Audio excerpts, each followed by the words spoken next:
Welcome back to First Strike. We're going to talk about UFC 313, a pay-per-view number card. I'm fired up for this card, boys. This one looks fantastic. We got some really great battles here, and I'm joined with the Apex Predators of the Octagon, the Sports Money UFC crew. I got MMA Jeff, Subhuman Gaucho, and Fanatical Jim here to take us through best bets to make before the card starts. We want to get the most value out of these lines that we can. And we're going to give you guys the four best fights that we think line up with that calculation here. Jeff, how you feeling about this card? I'm jacked up. We got they gave us a 12th fight. We had 11 for a little while there. They snuck one in to give us 12, and I think we're going to see some fireworks. I'm jacked up about this card, and I'm even more jacked up for the main event. My boy Pereira going to get after it. Subhuman Gaucho. You know we're going to talk the main event. I can't wait for Saturday, man. It's going to be a great card. We got a real treat on hand. How you feeling about the card? Yeah, I'm looking forward to it, man. This co-main rematch should be as good as well. Jalen Turner always puts on a show. It's a pretty fun pay-per-view. I was wondering, Jeff mentioned it, when they were going to add that 12th fight, because on a numbered card, I thought for sure we'd get up to 13 or something. It took their time, but we're at 12 anyway. So looking forward to it, man. It'll be a fun Saturday.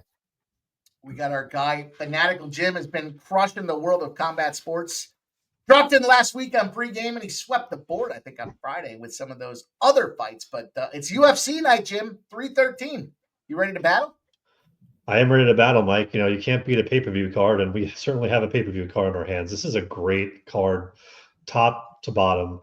I think the ultimate question everybody wants to know, though, on this card is, will Alex Morono tie a black belt to his forehead again and not try to take down anyone? Because that's exactly what he likes to do in every fight. But no, looking forward to it, and I think there's a lot of opportunity here to make some money. So we're gonna try to cash those checks and beat these books on Saturday.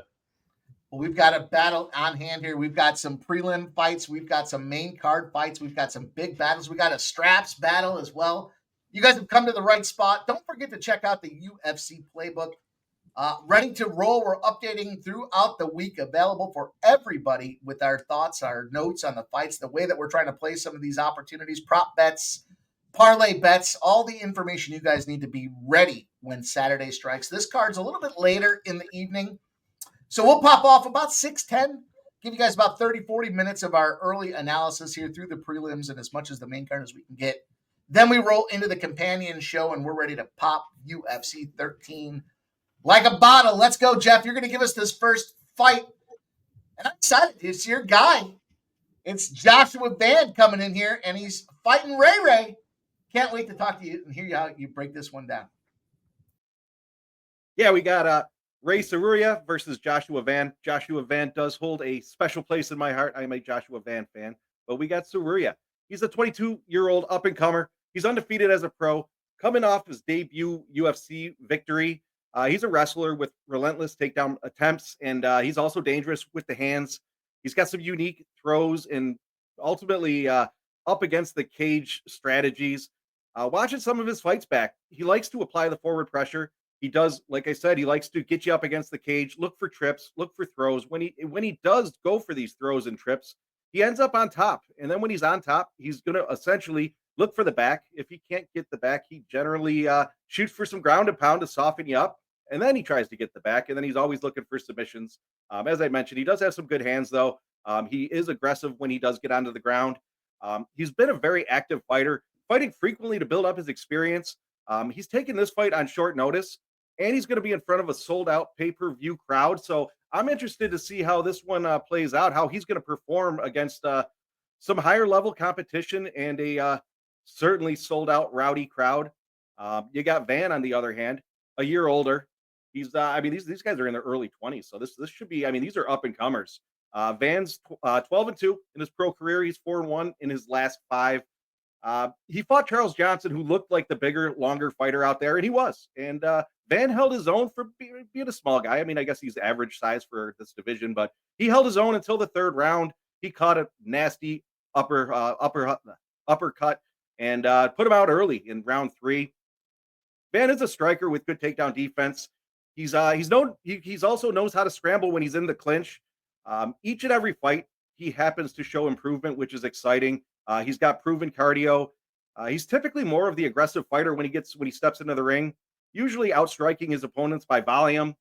He's also a very aggressive fighter. The guy fought 4 times last year. Now he did have some great wins and caught little damage, so he had some quick turnarounds, and he ended up fighting 4 times last year. He's fighting obviously here in March, and he said in an interview if this fight goes well, he potentially wants to fight top 10, maybe even top 5. It seems like the UFC is trying to fast track him to potentially a championship, being one of the youngest champions out there, or in history, I guess I should say. He's only had one fight in the Apex, but he's had a whole bunch on the pay-per-view card, so he is used to fighting in front of these big, rowdy fans and crowds, and this is going to be a pretty exciting one, in my opinion. As I'd mentioned, this card's full of exciting fights, and I think this is going to top the list, probably. You got Ray.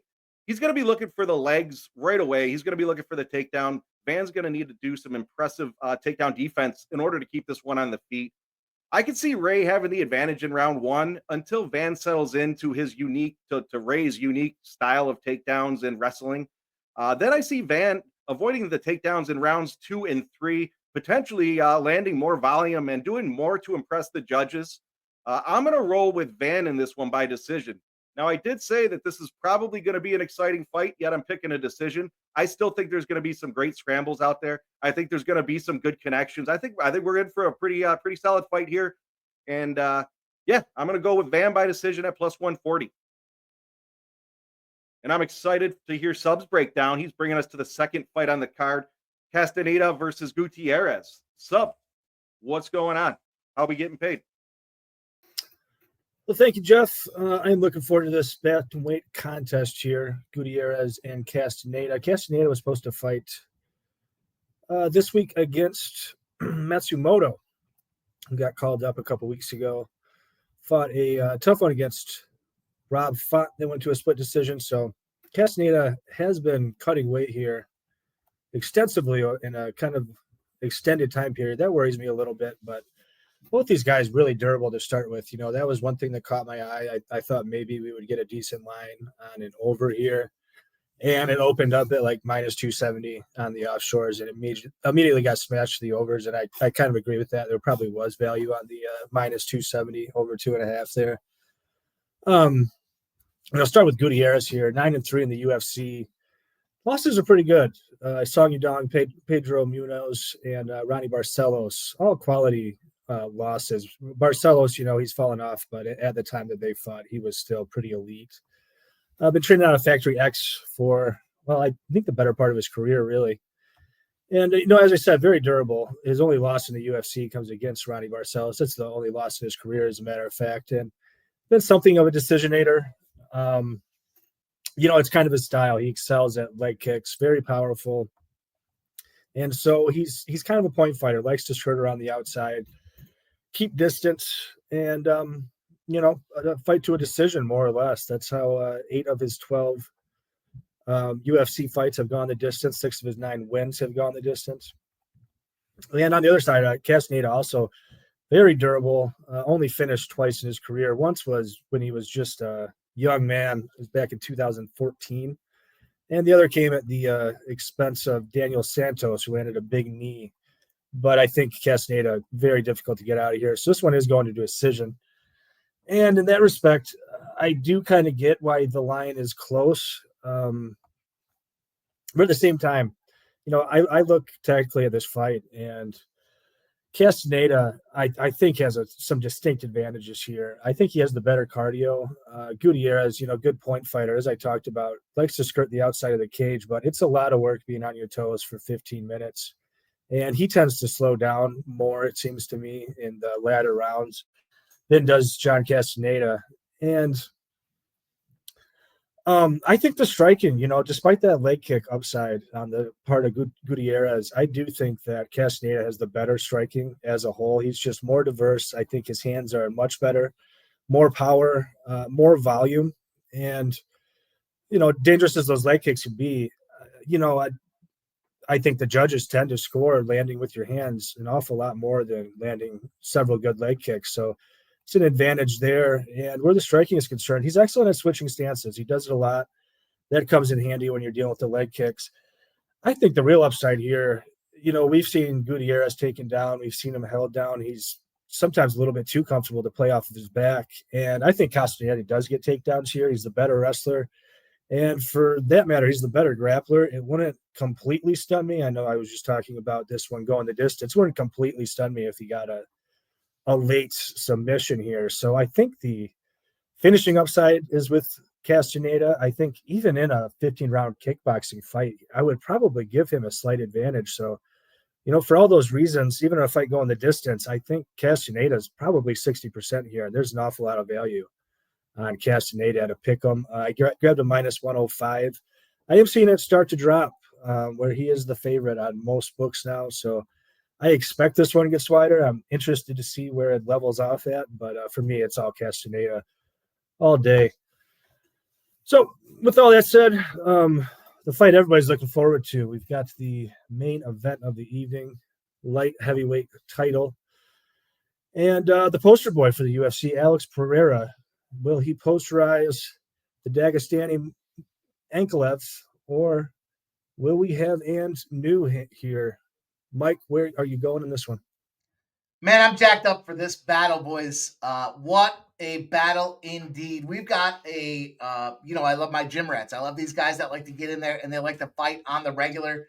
And Pereira, look, 4 title defenses over an 11-month span, and he's been battling top 4s across the card. This is a true number 1 versus number 2. I'm fired up. This is going to be a great main event. There's a lot of question marks, I guess it comes down to here. A lot of talk about wrestling. We see Ankalaev. Yeah, can he wrestle? Can he go out there and do it? Is he going to bring it to the ground? Can he take the advantage? Reality is the guy averages less than 1 takedown per 15 minutes. So this is going to be a 5-rounder, of course. We'll know what the situation is. He can defend takedowns as well. What I've seen is our guy, Pereira, has been in the ring. He's been fighting. He's been working on his wrestling. They call him a wrestler, but he prefers to stand and bang. And, as the fight ticks on, it gets violent. The question is going to be, can Ankalaev get him to the ground? As I mentioned, we see Max working on it. They got side bets, all kinds of things going on. Here's the deal. I looked at this way 2 ways here. We've got some commonality in fighters. When Gaethje, Bobby King Green, and Alex fight on the same card at UFC 268, UFC 291, UFC 300. Hey, our guy Alex has gone 3-0 on those cards. Gaethje, by the way, has gone 2-1, and Green, despite keeping his hands down, has found a way to go 3-0 as well. I don't know if that's a trend or not, but I'm going to ride it. We got the effect that you can't really quantify here, and it is the deep mind screw. Early in the week, we see Alex calling out, Magomed, saying this guy's cheating on Ramadan, and Alex Magomed comes back and he's like, no, I'm not, and then he's like, well, I guess I am, and kind of, I gotta make sure I drink water. I'm not truly fasting. He has fought before during Ramadan. He did get a unanimous decision in that battle, but look, they got a side bet going as well.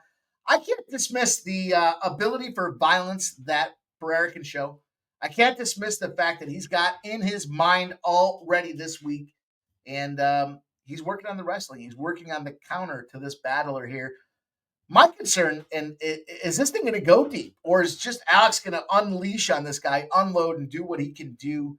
I think we got the guy that likes to fight, that likes to battle. I think this Ankalaev maybe gets out through the first round. I think as this thing goes into the deeper waters, it's going to get ugly. It's going to get bloody.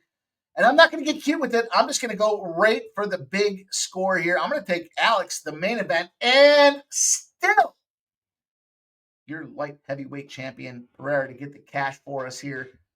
Fanatical Jim's up next. I'm excited here. We've got a debutante and Curtis Blades. Let's see what Fanatical Jim has to say about this one.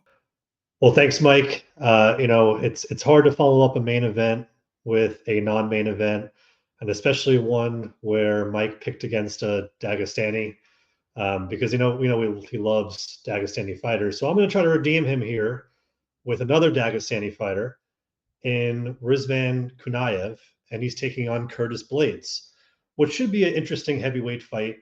You have Curtis Blades, who's coming off a loss to Tom Aspinall, getting knocked out in the first round. Blades losing 2 out of his last 3. He did beat Jelton Almeida However, Jolton Almeida was beating him in the first round, and Almeida, does what he does. He spams takedowns and gets tired, and Blades was able to take advantage in the second round and get the win there. But, overall, Curtis Blades, he's a top 5 ranked heavyweight in the UFC, and he has really good wrestling skills. He's good on the feet. He offers a knockout at any moment.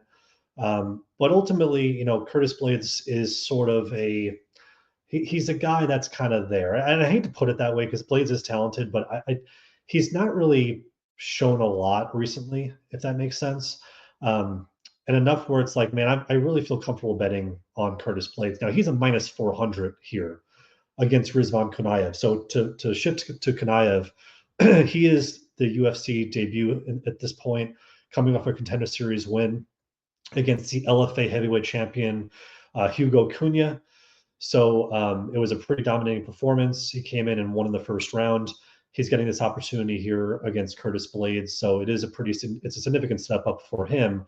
But he has versed pretty good competition. So if you let's go back to 2021. He got his first shot in the Contender Series. He beats Edwin Santos in the third round by knockout. Dana White must have lost, 10 blackjack hands in a row that night because he decided that Kunaev was not worthy to be in the UFC as heavyweight. So he sends him back to Eagle FC, and Kunaev wins his second heavyweight championship at Eagle FC. He then goes to PFL and he versus Renan Ferreira. So if you know who Renan Ferreira is, he just lost to Francis Ngannou, but he was considered one of the top heavyweight prospects in the world and one of the best heavyweights in PFL. He beat Denis Goltsov, and Denis Goltsov just recently won their $1 million tournament in heavyweight. And Kunaev did win that fight. He beat Renan Ferreira. Now it was overturned because Kunaev took so many steroids, it would make the Ultimate Warrior blush. He got popped for everything. Now, going into the Contender Series in the previous fight, I think all of us on the panel at that point said, well, we got to see how this guy looks because he's literally coming off getting popped for as many steroids as like a horse takes. And if he comes in out of shape or like you can't bet on him, and he was a favorite, right? But he looked in really good shape and he did pretty well, and he got that first round win, as I mentioned. Now he's getting this opportunity. So some of the things about Kunaev, I just want to let the audience know, he's with American Top Team now. So he's with a legitimate gym. He's training with Rosenstruck. He's training with Andrei Arlovsky. He's training with Alexei Olenek in terms of wrestling and grappling. All the top coaches in American Top Team. He's putting in a ton of work. Alexei Olenek is really speaking him up as like the next big thing. He practices Wushu Sanda. So for those that don't know, Wushu Sanda is a form of Chinese martial arts that is becoming more popular in MMA. You see guys like Song Yadong, Timur Khizriev in PFL, Zhang Weili, Muslim Salikov, all of those fighters practice Sanda. And Sanda is a form of kickboxing, which is really rare in heavyweight, but it's a form of kickboxing, and it has some defensive grappling and offensive grappling, but it also has a lot of judo mixed in, which this kind of brings me to the fight here. That kind of style for Kunaev is going to give him, in my opinion, a stylistic advantage over Curtis Blades, because Curtis Blades' takedowns sometimes can be a little bit sloppy. And if Kunaev has the opportunity, he can judo throw him and get on top. He did that against Renan Ferreira, and he's been practicing that more and more. The other thing Kunaev's been doing recently is working on his jiu-jitsu game. So he was in South Florida a few months ago in a tournament. He entered 3 or 4 different ranks, and he swept the board in all of those competitions. He ended up going home with 3 or 4 gold medals. So in my opinion, Kunaev is pretty dangerous on the feet. He is getting more well-rounded on the ground. He's from Dagestan, so he's had a lot of training on grappling and on his takedown defense. He's shown really good takedown defense so far in his 2 Contender Series fights, and even on the regional scene. And when I'm looking at the line right now, as a minus 400 on Blades and a plus 290 on Kunaev, I'm going to go with the plus 290 on Kunaev. In my opinion, that's just a little bit too much here. I don't, it is a big step up for Kunaev, but again, when I'm looking at Curtis Blades, he's a type of fighter who it's really hard to justify laying that kind of price on him, especially and I get it, right? Curtis Blades can knock anyone out. Okay, well, it's MMA, of course. Anyone can knock anyone out. So let's put that to the side. If Kunaev makes a mistake, will Curtis Blades be able to get him down? Probably, maybe. But the last time Curtis Blades got a takedown was when? 3 years ago? The last time Curtis Blades has been to a third round was what? 2021 against Rosenstruck? So, when you consider all these factors, what is Blades' cardio looking like now? He hasn't been the best recently. And now I'm getting a guy that's in a great gym, who's highly motivated. He's been giving interviews where he's looking forward to this fight, and then Curtis Blades is giving interviews saying, "I don't even know who Kunaev is," and quite frankly, I just Google searched him. A heavyweight's a heavyweight. He's going to try to knock me out. I get it. I'll fight him. That's your game plan here, Curtis Blades. That's your game plan. If I'm betting on a -400, I want to hear, "Hey, I'm pissed off. Tom Aspinall embarrassed me. He embarrassed me. So I'm going to go out there. I'm going to beat anyone I can to get back to the top." Instead, he's acting like, "You know what? I'm cool with being the gatekeeper now." No way am I laying money on somebody like that. So yeah, all day give me Kunaev here in this spot at +290. I will take this on the regional scene. I will take this in the UFC. So I love this bet here on Kunaev. So with that said, Mike, let's go over the recap and wrap up all of these fights. What a night, boys. We got it all covered here. We got a decision victory with Joshua Van at +140. Little opportunity with the sub club at -105. A little Castaneda. And, of course, Alex, the main event, Pereira, deep in this guy's head, challenging everything down to this guy's foundation, his religion, everything that he does about how he fights. 1 versus 2 should be a great main event. And we got the big dog with Big Jim at +90 in Kunaev. It's going to be a lot of fun. Make sure you guys hit the thumbs up button. Turn the notifications on our YouTube channel. You don't want to miss the action when it drops. Check out the UFC playbook. And we'll see you guys all live on Saturday around 6:10 p.m. for a great UFC 313 pay-per-view card. Thanks for watching. We'll see you soon.